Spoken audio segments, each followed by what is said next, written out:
The first rule is that you never say the room number out loud. You write it. Napkin, receipt back, key wallet. Tiny, forgettable scraps of paper that disappear faster than guilt does.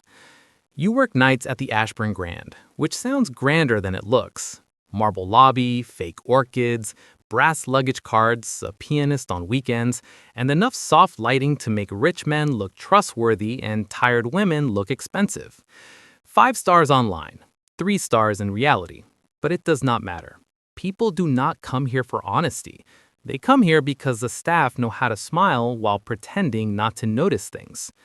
Affairs, bribes, escorts, politicians, footballers, surgeons with wedding rings they keep spinning like they might unscrew. You notice all of it. That is why the desk is valuable. Anybody can follow someone into a hotel. Not everybody can find out which store they disappear behind. You tell yourself you only help with harmless things.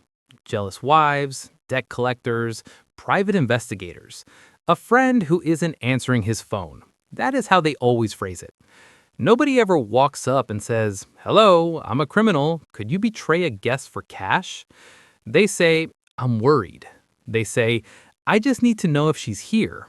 They say, "Please, mate, this is my daughter." The first time you do it, it is for 300 pounds and a man in a camel coat who looks like somebody's divorce solicitor. He wants to know whether a woman named Claire Donnelly checks in under her own name.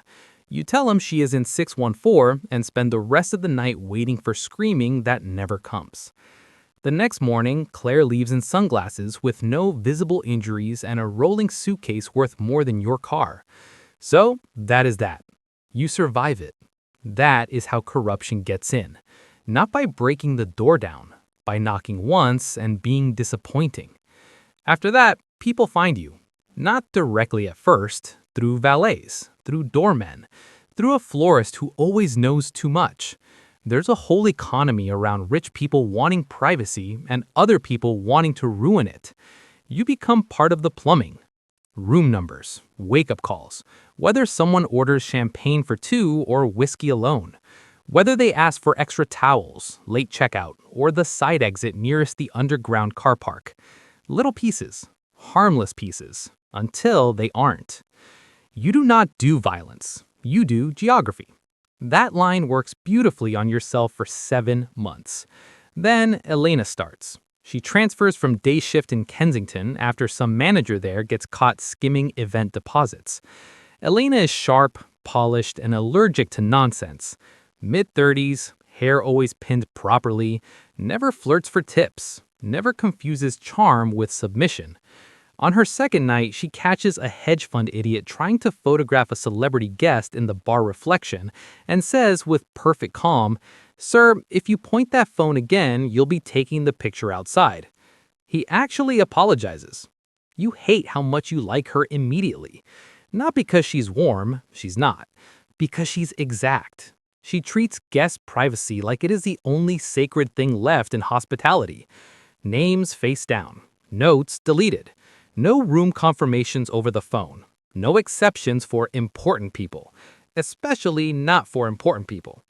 One night, she says while closing a folio, luxury is just controlled access. The moment guests think we sell that access, we're finished. You make some joke about not getting that printed on a staff mug. She does not laugh. That should have been enough. It is not. The problem starts with Mila Hart. Not famous enough for bodyguards, famous enough for people to care. TV presenter, lifestyle stuff, morning segments, book deals, the kind of celebrity people pretend to hate while watching clips of her kitchen online.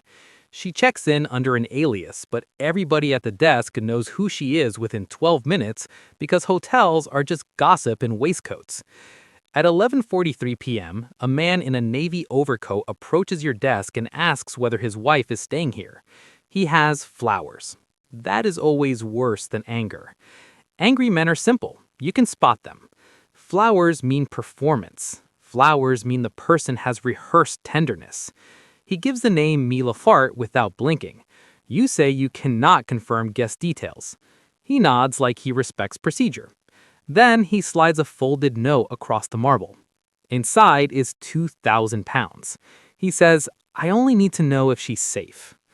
That is a very hard sentence to hear if you want money badly enough. Your brother owes gambling people who no longer sound patient on the phone. Your landlord has discovered market rent.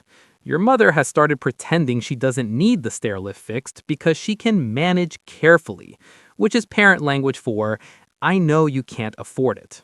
So you write 728 on the back of his business card and slide it back without saying a word. He smiles. No wedding ring, no flower smell. By 12:16 a.m., security is called to the ninth floor because of shouting. By 12:19, Mila Hart is running barefoot into the corridor with mascara down her face and blood on one sleeve. By 12:24, the man in the navy coat is in handcuffs telling everyone this is a misunderstanding. By 12:31, police are asking who confirms guest location. You say you don't know how he gets upstairs. That is your real beginning. Not the first bribe, the first lie after harm. Once you tell that lie and remain standing, everything after it gets cheaper. The hotel buries the incident because hotels bury everything. Mila leaves through the kitchen entrance at 4 a.m. Legal gets involved. Management says words like regrettable and isolated. Security procedures are reviewed by people who mostly care whether journalists find out. The man makes bail. And 2 days later, somebody leaves an envelope in your locker. Inside is 5,000 pounds. And the note, you were professional. No name, no threat, just confirmation that somebody now knows exactly what you are. From there, things get worse fast, because now the customers are curated. Not worried husbands, not fake detectives, real stalkers, real fixers. Men who want room numbers, reservation aliases, spa bookings, car details, breakfast habits. Men who do not want to find people by skill because buying staff is faster. You become known quietly as someone who can make a hotel stop being a shelter and start being a map.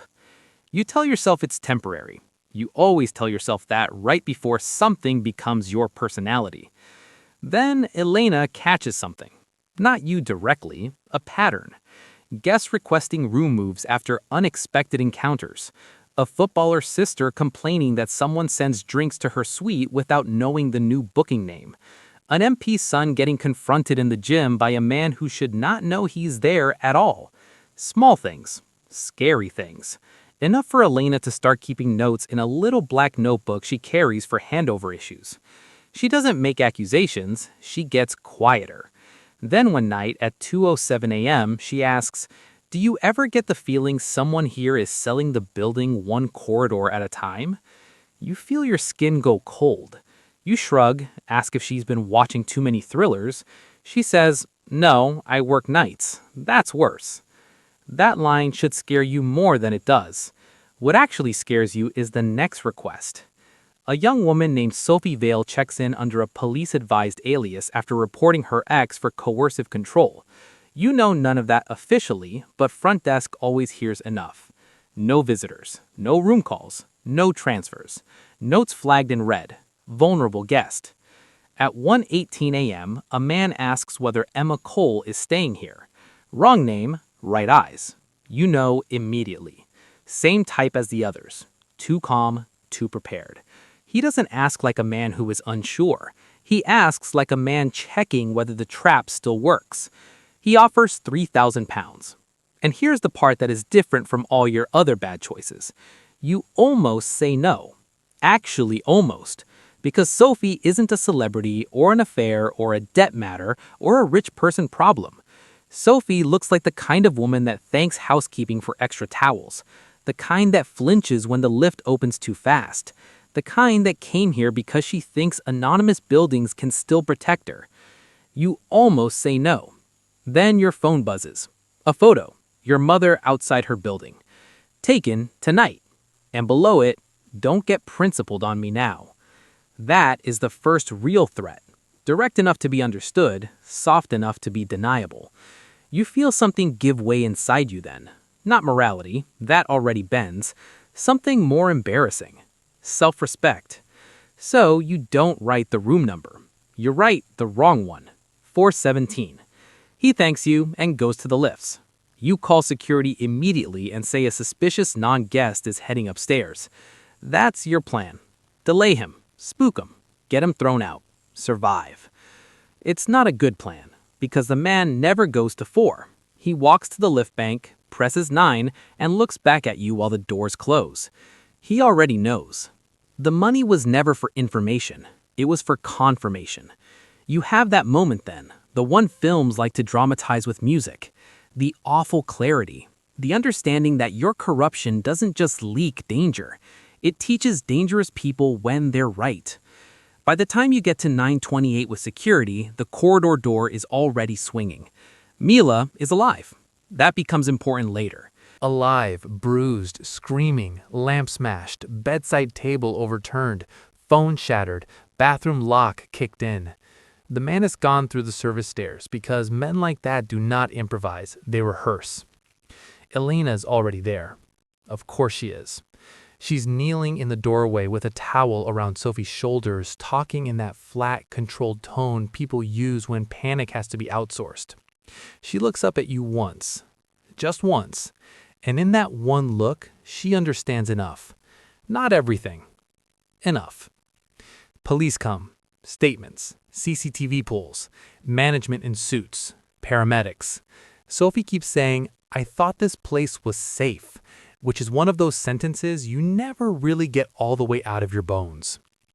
At 5:40 a.m., the general manager takes you into Office B and asks whether there is anything you would like to disclose before police digital forensics review desk systems. That is the part in the old versions where the story would become about the investigation. It is not, this time. This time, you go home. You shower. You sit on the edge of your bed. And at 7:12 a.m., you take every cash envelope, every note, every copied reservation slip, every burner number, and put them in a hold-all. Then you go to your mother's flat. She opens the door in her dressing gown and says you look terrible. You tell her to get dressed. No speech, no explanation, no theatrics. You drive her to your sister's house in Brighton, 3 hours away, and only when she is inside with tea in her hand do you tell your sister, if anyone asks, she's been here 2 days. Then you turn the car around and drive back to London. At 1:03 p.m., you walk into the police station with the hold-all. The desk sergeant asks what this is regarding. You say, hotel guest assaults. He asks if you want to make a report. You say, no, I want to ruin my own life properly.